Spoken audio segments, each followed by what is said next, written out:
here's what a single sentence said in the story. I once saw a child sold for 6 bullets. I did nothing. Does that story send chills down your spine? It should. Especially as a parent. Especially if you've done any reading whatsoever on child trafficking these days. But see, that conversation with others creates stories. Those stories sometimes are a single sentence. And the attitude that it creates in them from that story, from that conversation, that's the power that we're talking about today. So this is how and why StoryPower works. And I'm just going to read a fill of the page because I see some of you taking screenshots. You're welcome to do that. We believe about ourselves what is often buried in our subconscious. We all know that to be true. The stories we tell reveal to others what we often hide from ourselves. How many of you know that to be true? Anybody ever told a story and other people go, and you're like, what? What? That's not that bad, right? I was talking to a young man yesterday, and he said something, and when he finished, I looked at him and said, that is by far the most racist thing I've ever heard in my life. And I grew up in Central Texas in the 70s and 80s. And he looked at me, he's like, how's that racist? I said, oh, we need to have a whole class. Because if you don't understand how what you just said is racist, that means racism is deep in your heart. If you can't identify it. But see, those things come out of our mouth because they're deep in our heart. And what comes out of your mouth? What comes out when you're squeezed, right? As a public speaking coach, I have a lot of clients that say to me, help me write the speech that sells. And I usually fire them. I don't take clients like that. Because that client says, I want to be at the front of the room making a lot of money. That's why I want that job. They don't say, I want to be at the front of the room influencing lives. And if the money comes, awesome. If it doesn't, I'm okay with that. But their story has already told me something about them. And that is their value system. And so I always answer that question with this. You will never, ever, ever, ever, ever, did I say ever? Never squeeze a pineapple hard enough to get ketchup out of it. Because it's not in there.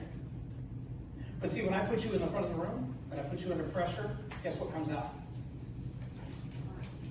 When you're squeezed, what comes out is what's deep inside you. And if that's racism, if that's anger, if that's hatred, if that's entitlement, if it's any one of those negative attitudes, when I put you under pressure, that's what's coming out. As a teacher, as a parent, as a friend, it's coming out. So learning to tell stories gives us greater tools to reshape these attitudes. The stories that I've used today, how many of you would agree those stories seem like innocuous stories until you hear the point behind them? How many of you would agree? Even the funny stories, like, Poppy, someone pooped in my pants, right? So you look at that story and you think, well, what does that tell me? Well, how many of you have an attitude of entitlement that blames everybody else for the negativity in your life? How many of you know someone who does? And everything that goes wrong is, it's got to be your fault. It's got to be your fault. You did that to me, right? No responsibility for their own failure. No responsibility for the negative situation they find themselves in. Why? Because the story they're telling themselves is, somebody else did this to me. The minute you realize, Poppy, somebody pooped in my pants is your story, you're going to back up and go, okay, so who's going to change my diaper? Right? And at about 3 years old, that's when we start leaving the diaper off, right? And now when they make a mess, they're like, oh my gosh, what just happened? I don't know, but you better get a paper towel. And if you don't want to have to clean that up next time, get to the bathroom. Oh, there's a solution. Yeah. And it's your fault. And it's your responsibility. And as grown-ups, generally speaking, we don't do that, right? So,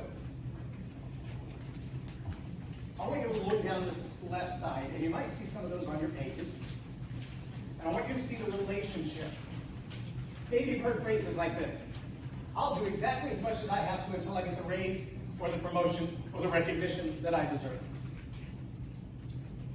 Now, if you were to correlate that phrase, how many of you have heard something like that, some variation of that phrase, okay? If you were to correlate that with the attitude of entitlement, then you can also look over here and realize that these are the results, societally, culturally, and when I say culturally, I don't just